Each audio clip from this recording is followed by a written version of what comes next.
Hello friends, good morning. आप सभी का स्वागत है मेरे यूट्यूब चैनल में।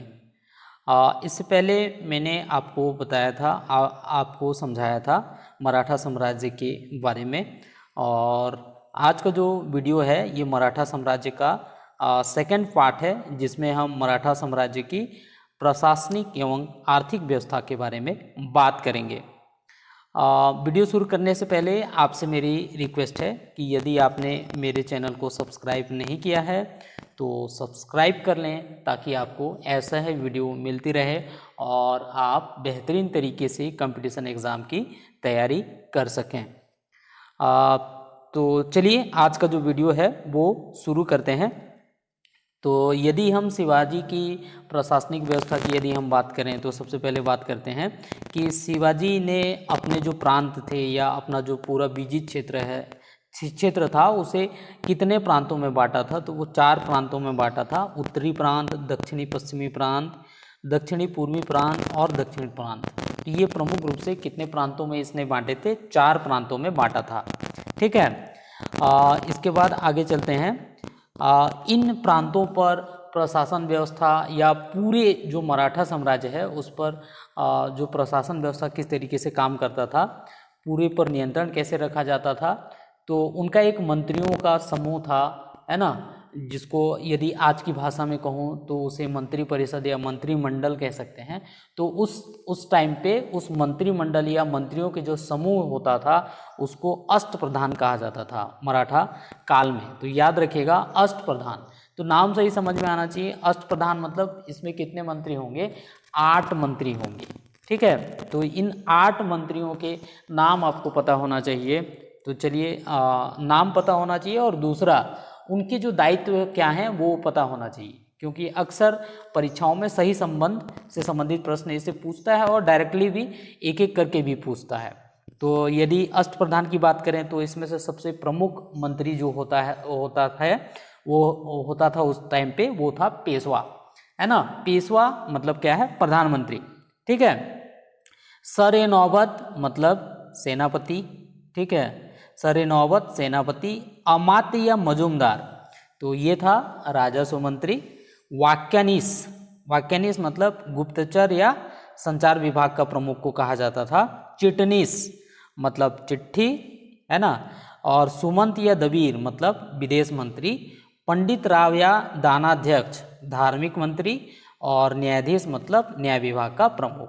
एक बार समझ लेते हैं, याद कर लेते हैं। याद कैसे करोगे? देखो, है ना, उन चीज़ों को पहले जोड़ने का प्रयास करो जिससे आपके माइंड में तुरंत बैठ जाए, है ना, क्योंकि परीक्षा में वही ध्यान आता है। खाली बस आप याद करके रखोगे तो परीक्षा में कन्फ्यूजन ज़्यादा होता है। तो एक बार इसको याद करने का प्रयास करते हैं। किस तरीके से इसको याद किया जाएगा? देखो, सिंपल सा। जैसे यहाँ पर देखो, पेशवा, पेशवा का प ले लो, यहाँ से प्र ले लो, मेल खाएगा।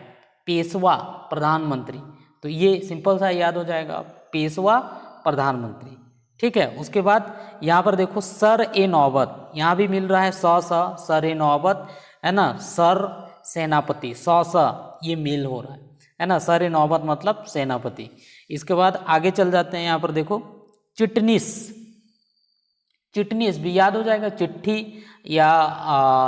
चिट्ठी या डाक विभाग का प्रमुख, तो ये भी याद हो जाएगा, है ना। उसके बाद देखो, पंडित राव, जो पंडित होते हैं धार्मिक संबंधी अनुष्ठान करते हैं, कार्य करते हैं, तो यहाँ से ये याद हो जाएगा, धार्मिक मंत्री पंडित राव या दानाध्यक्ष। और लास्ट वाला न्यायाधीश, ये तो आपको पता ही है, न्याय विभाग के प्रमुख। तो इतने तो आपको ऐसे ही याद हो जाएगा, है ना।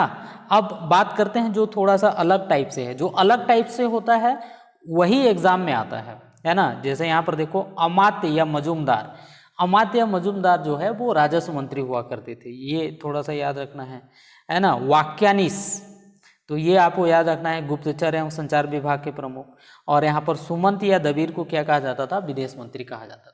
तो ये 3 जो मंत्री हैं इनको आपको ज़्यादा ध्यान रखना है। कौन कौन सा? अमात्य वाले को, है ना, अमात्य वाले को ज़्यादा याद रखना है।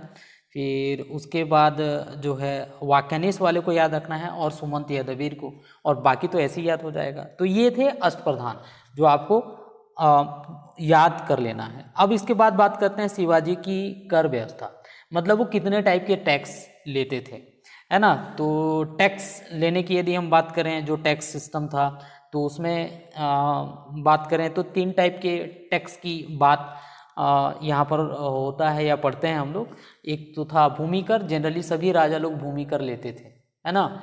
और भूमि कर भी एक टाइप का टैक्स था जो उस टाइम पे लिया जाता था। और भूमि नापने के लिए काठी और मानक छड़ी का प्रयोग किया जाता, तो ये थोड़ा सा याद रखना, एक आध दो बार परीक्षा में पूछा है ना। अब उसके बाद बात करते हैं जो अन्य टैक्स, जो प्रमुख टैक्स थे, इन दोनों का नाम आपको बिल्कुल याद रखना है।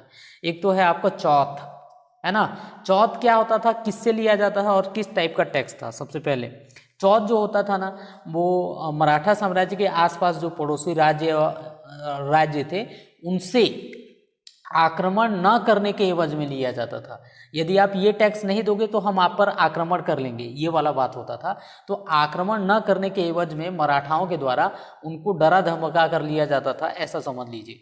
और ये जो चौथ मतलब ये समझ लीजिए कि ये जो था वो कितना था, 1/4 टैक्स, है ना। कितना, 1/4, या ऐसा समझ लो कितना परसेंट जो लिया जाता था, 25% लिया जाता था। तो ये याद रखना है।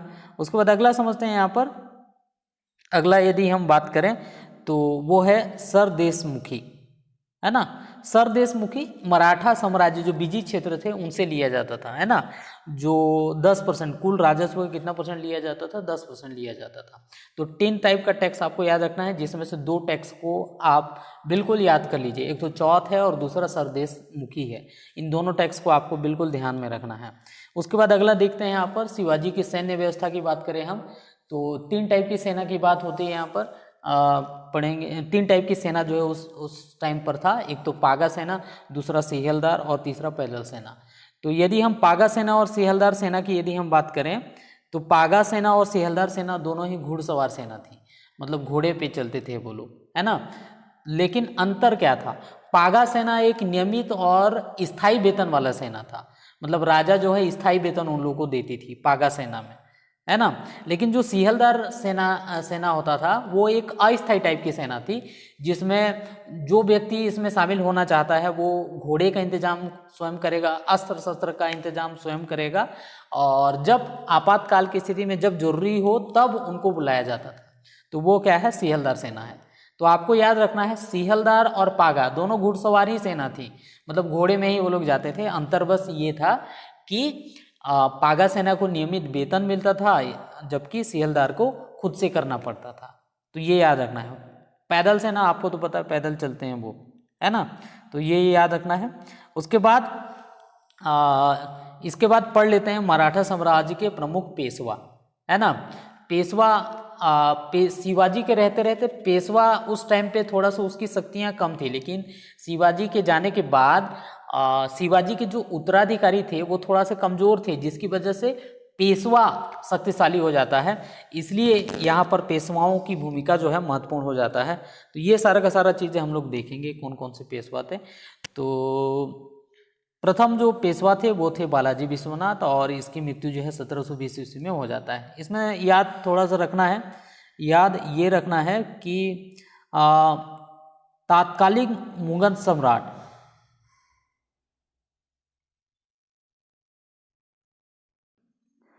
तो यदि हम मराठा साम्राज्य के पेशवाओं के बारे में यदि हम बात करें तो पहला जो पेशवा है वो था बालाजी विश्वनाथ।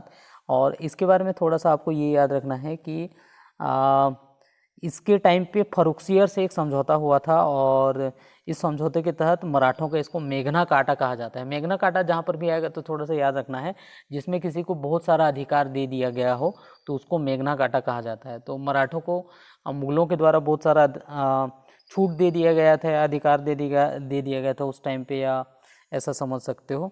तो ये है बालाजी विश्वनाथ के टाइम पे, ठीक है। उसके बाद दूसरा जो पेशवा थे वो थे बाजीराव प्रथम, और बाजीराव प्रथम को लड़ाकू पेशवा के नाम से जाना जाता है। और साथ ही साथ शिवाजी के बाद प्रमुख गोरिल्ला युद्ध के बारे में यदि हम बात करें, है ना, गोरिल्ला युद्ध के बारे में यदि हम बात करें तो इनको माना जाता है गोरिल्ला युद्ध के प्रतिपादक के रूप में। और साथ ही साथ ये मस्तानी नामक महिला के संबंध होने के कारण चर्चित में रहे। तो इससे भी संबंधित कई बार एग्जाम में, परीक्षाओं में पूछता है। ठीक है। उसके बाद अगला है तृतीय जो है बालाजी बाजीराव, इनको नाना साहब के नाम से जाना जाता था और इसके शासनकाल में पानीपत का क्या हुआ था, तृतीय युद्ध हुआ था। ठीक है। तो ये बहुत ज़्यादा इम्पोर्टेंट है, आपको याद रखना है कि पानीपत का तृतीय युद्ध किसके शासनकाल में हुआ था, तो वो था बालाजी बाजीराव के काल में हुआ था। ठीक है। तो ये था पानीपत का तृतीय युद्ध। पानीपत का तृतीय युद्ध कब हुआ था, 1761 ईस्वी में, और किसके किसके बीच हुआ था, मराठा विरुद्ध अहमद शाह अब्दाली के विरुद्ध में, है ना, बीच में हुआ था। और मराठाओं की सेनापति या सेना का नेतृत्व किसने किया था, विश्वास राव और सदाशिव राव। तो ये भी कई बार एग्जाम में आता है। परिणाम क्या हुआ, मराठों का पराजय हुआ। माधवराव के बारे में थोड़ा सा याद रखना है, इन्होंने तत्कालीन मुगल शासक शाह आलम को दिल्ली पर बैठाया था। नारायण राव ज़्यादा कुछ याद नहीं रखना है, रघुनाथ राव ज़्यादा कुछ याद नहीं रखना है। माधवराव नारायण राव द्वितीय, सातवां जो पेशवा थे उस टाइम पे ये बहुत अल्पवयस्क थे। इसके लिए शासन को चलाने के लिए एक 12 सदस्यों की एक टीम बनाई गई थी जिसको 12 भाई कहा जाता था। तो इसको थोड़ा सा याद रखना है। इसके शासनकाल में ही प्रथम आंग्ल मराठा युद्ध हुआ था। तो यदि हम आंग्ल मतलब क्या है, अंग्रेजों के साथ 3 युद्ध हुए थे, आंग्ल मराठा युद्ध, प्रथम युद्ध आंग्ल मराठा द्वितीय युद्ध, तृतीय आंग्ल मराठा युद्ध। कुल मिला के कितने युद्ध हुए थे, 3 युद्ध हुए थे, जिसमें से पहला युद्ध में मराठाओं का विजय हुआ था, द्वितीय और तृतीय युद्ध में अंग्रेजों से ये हारे थे। तो ये दोनों चीज़ को आपको याद रखना है ना। और कुछ संधियाँ हुई थी जो आपको याद रखना है, जिसमें से बहुत सारी संधियाँ हुई थी, जिसमें से 2 संधि आपको बहुत ज़्यादा याद रखना है। एक हुआ था सालबाई की संधि, ये था 1782 ईस्वी में, और दूसरा बसीन की संधि 1802 ईस्वी में। तो ये दोनों संधियाँ बहुत इंपॉर्टेंट हैं जो आपको याद रखना है। बाकी का याद रखो तो बहुत अच्छी बात है, याद रख लो तो बहुत अच्छी बात है। पूछ भी सकता है, नहीं भी पूछ सकता है, लेकिन अक्सर जो ज़्यादा पूछा गया है इन दोनों संधियों के बारे में ज़्यादा पूछा है। कौन कौन सा, सालबाई की संधि और वसीन की संधि। एक बार रिपीट कर लेते हैं पेशवाओं के बारे में, कैसे याद करोगे, है ना। तो शॉर्ट में कैसे याद करोगे, देखो मैं बता देता हूँ। बाला बाजी बाला, ये तीन याद हो जाएगा, है ना। माना रमा, है ना, और ये 4 याद हो जाएगा, है ना। बाला मतलब बालाजी विश्वनाथ, और बाजी मतलब बाजीराव प्रथम, और बालाजी बाजीराव तीसरा वाला। माँ मतलब माधवराव, ना मतलब नारायण राव, र मतलब रघुनाथ राव, और माँ मतलब फिर माधवराव द्वितीय आ जाता है। फिर लास्ट वाला शिवाजी, बालाजी द्वितीय की क्या है, बालाजी लास्ट वाला है ना, लास्ट वाला क्या था। तो इस तरीके से आप इसको याद कर लेना है आप लोगों को। बाजीराव द्वितीय था, है ना। तो बाला बाजी बाला माना रमा, और लास्ट वाला बाजीराव द्वितीय। तो इस तरीके से उम्मीद है आपको ये समझ में आ गया होगा, है ना। आगे फिर अगले चैप्टर का देखेंगे। आप सभी लोगों का धन्यवाद।